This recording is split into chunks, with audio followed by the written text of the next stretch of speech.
Your boy Kendall is back in the building, y'all, with another brand new YouTube video. It is dark as hell in here, but hey, I'm in the mood for some spooky vibes tonight.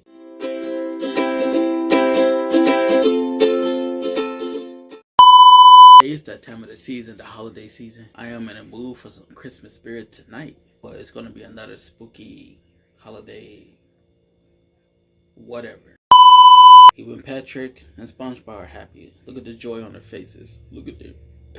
Today's video, we're gonna be getting into some Mr. Nightmare, my boy Nightmare. His channels be lit. He be telling all these creepy ass stories, and he's entertaining to listen to. And yeah, y'all make sure y'all go and subscribe to his channel. To be honest, I haven't done a Mr. Nightmare video in a long while, but I think tonight is the night.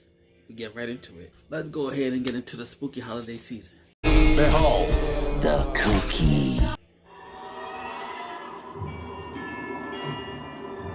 Christmas horror stories. Let's go, let's go. Story number 1.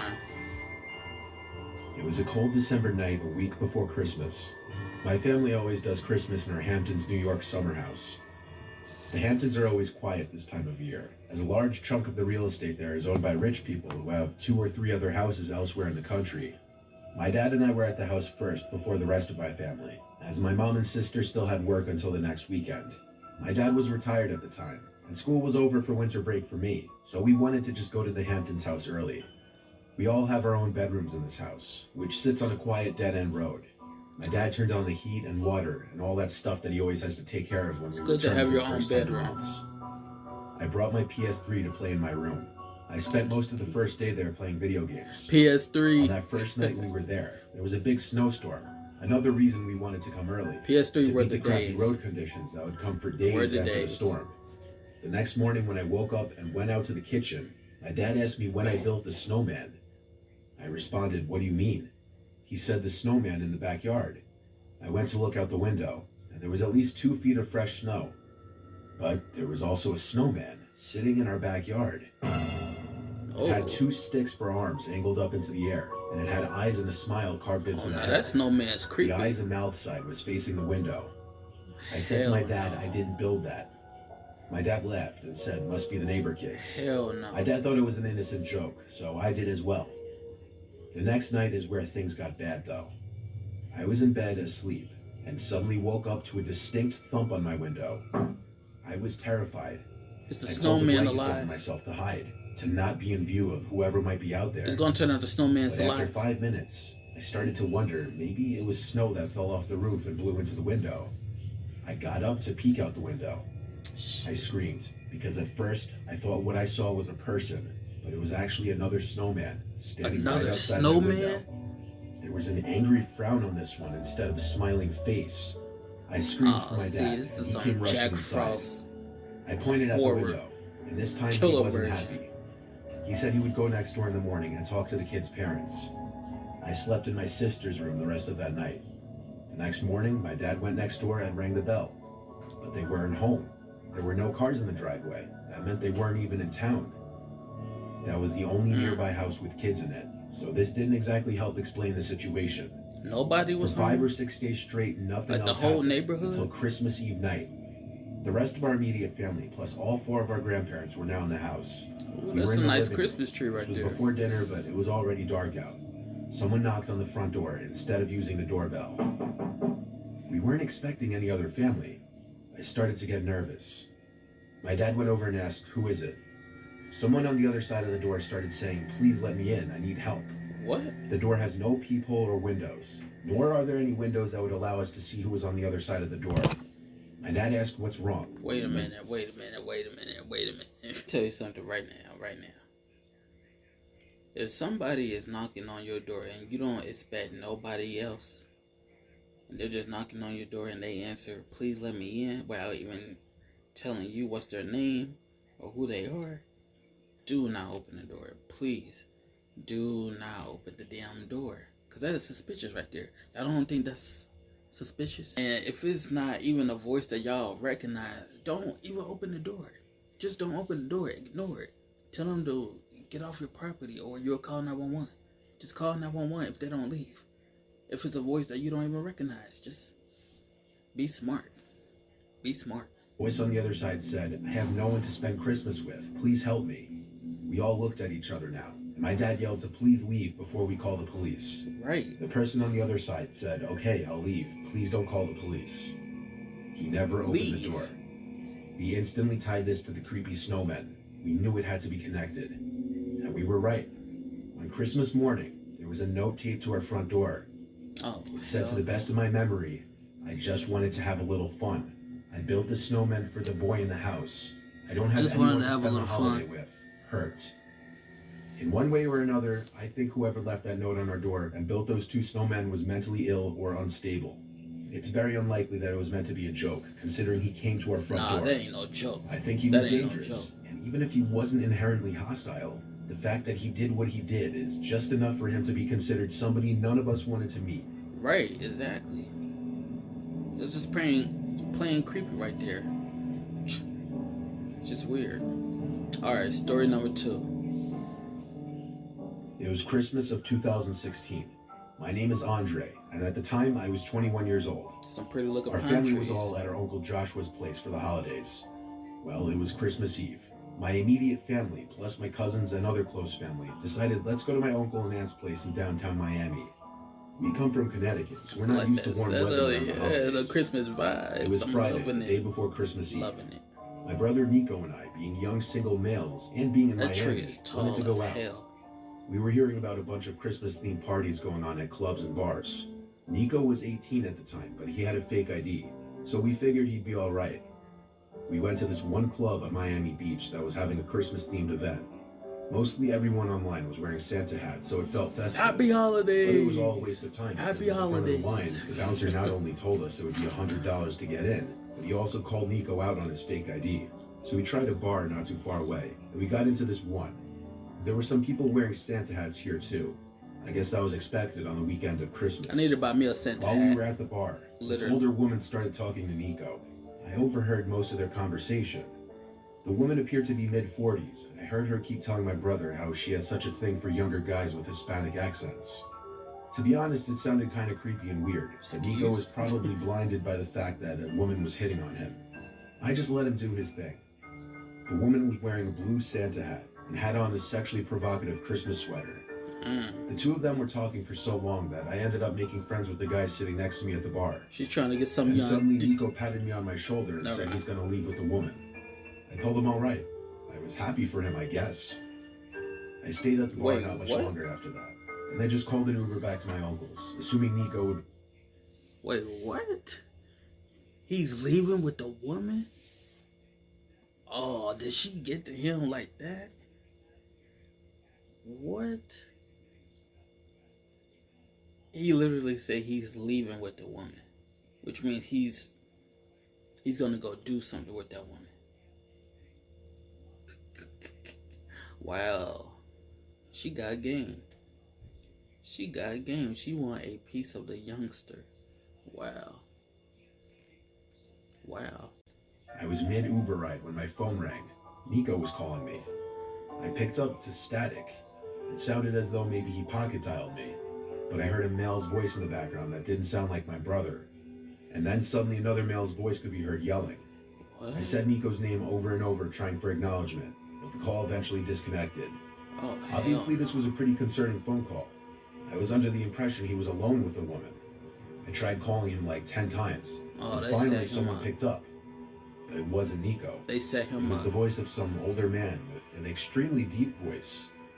When I asked who this was, he said he found this phone on the sidewalk. I asked him if he could drop the phone off at my uncle's place or if he could meet me somewhere. He didn't answer that. I just heard talking in the background. And then I heard screaming. Oh. It was Nico's voice in the background, screaming my name, screaming help. Oh. Then the call disconnected. I asked the Uber driver to pull over, as I was freaking out trying to call anyone in my family. It was late, no one was picking up. I explained the situation to the driver, and he advised I call the police immediately. That's what I did. The police came to my uncle's place, where I woke my family up, informing them that Nico was in trouble. I had to give my best description of the woman's appearance from the bar and what time he left the bar. So the woman's a psycho. Then my dad and I, along with the police, went to the bar that we were at, and it was then that I got a phone call from a random number. It was Nico. He was out of breath, gasping into the phone, explaining that he was kidnapped and barely escaped. He was currently using a stranger's phone. All of us went to Nico's location, which was a sketchy street somewhere in North Miami. When we found him, his face was a bloody mess. He had 2 black eyes, and all his possessions that he had on him were stolen. Damn. He gave his whole story. He left with the woman who claimed to have called an Uber or Lyft. When the alleged ride arrived at their pickup point, So they which was basically in some quiet robbed back alley area, Nico found out once inside the car that it wasn't in fact an Uber. It was a trap. Wow. There were 2 men in the car who immediately held him down and threatened to shoot him if he didn't keep quiet. Oh, damn. They started to drive for a while, and during this time, one of the men called my number, and they threatened to harm him if he yelled out anything, which he did, and that explained the bloody face and black eyes. They broke his phone, took his wallet, keys, and whatever else was on him. Damn. As the car was stopped and he wasn't being held down anymore, he ran for it out of the car. They didn't chase him. The car just sped off and disappeared. He said he believed they were going to kill him and dump his body somewhere if he didn't run. Police apparently were never able to identify the woman who appeared in the video footage from the bar. Nico said none of the men were wearing masks, more of a reason he thought they'd kill him. This completely ruined the entire holiday weekend, but we were all just happy he was alive. On Christmas night, he is we were all lucky that awoken he's to alive. Nico's screams in the middle of the night. He was screaming, "She's in the house." I woke him up what? from whatever nightmare he was having. Oh, I he have was to in say, a though, nightmare. Him screaming, "She's in the house," He was having a made me nightmare. think back to her creepy smile. It made me sleep with one eye open that night. Oh, see, that is creepy. And I do Uber. And that was a scary story right there. That's creepy. That could happen to anybody. I bought a small house with my brother George a couple years back. We hosted Christmas the first year we lived in the house, just as a way of getting the family to see the place and getting everyone together for the first time in forever. We don't have the biggest family in the world, so it was the 2 of us, our parents, our aunt and uncle, cousin, and our sister and 2 nephews. Our sister came with our nephews and her husband first to help us out with the cooking and preparing. They brought their dog Mika along as well. Since they Wait a minute. Sorry, I had to pause. I gotta use the bathroom. I'll be right back. Hold up. Okay, I'm back. Go ahead and rewind this back to story 3.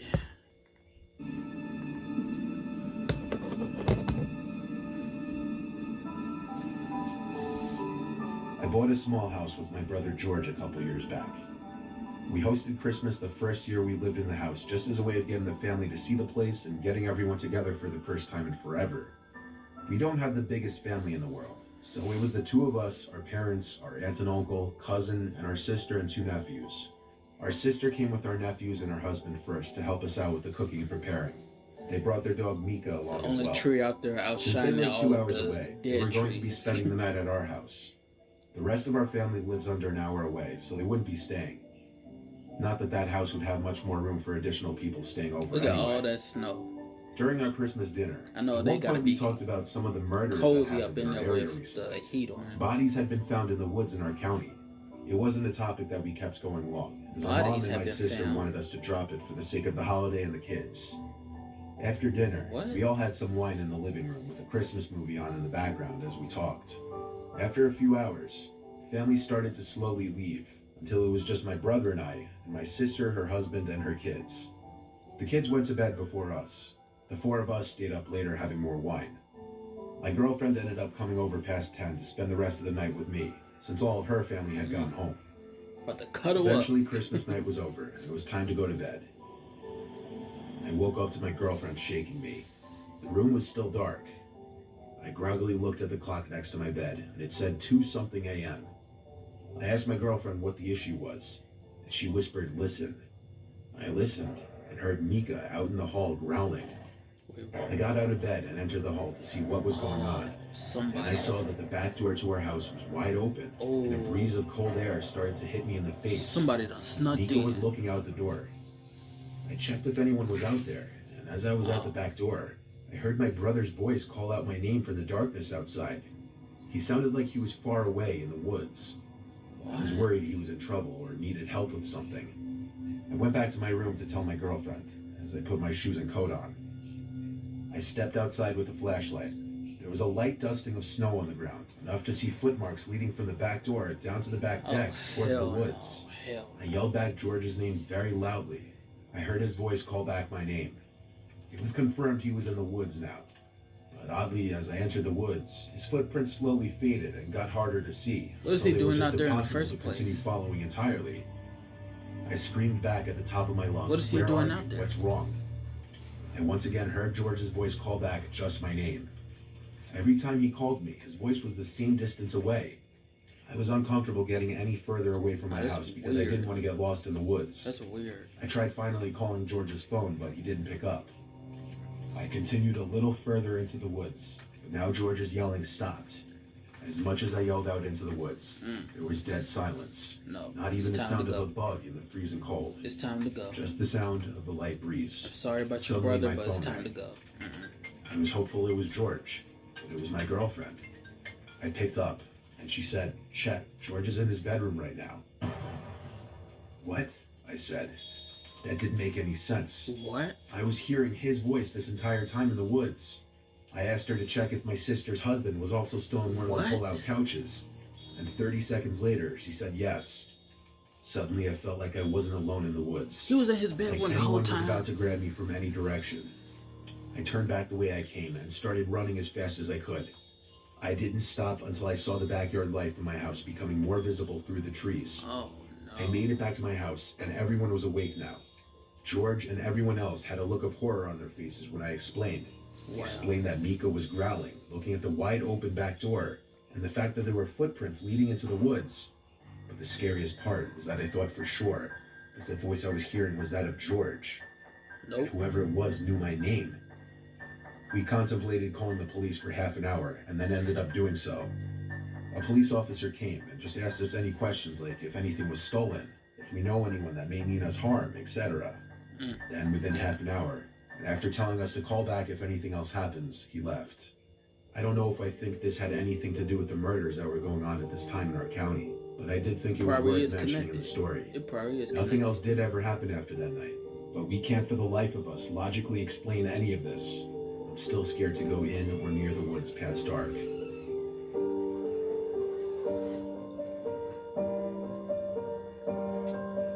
Wow. That right there was creepy. That was creepy. Yeah, yeah. Would have never, ever in a million years seen me go out into the woods, especially during the nighttime in the dark. No, that's a no, because I watch too many horror films, and yeah, I'm smarter than that. The fact that he was calling out to his brother out in the woods, and then find out that his brother was actually in his bedroom the whole time, and that it was somebody else, a stranger out there, calling his name. Yeah, something like that ever happens again, never go back into the woods. Don't ever go back into the woods if something like that happened again, especially after that. Hell no. That was 3 disturbing and true Christmas horror stories by Mr. Nightmare himself, the GOAT. Thank you guys for watching. I appreciate it, and I will see y'all in the next video. Take care.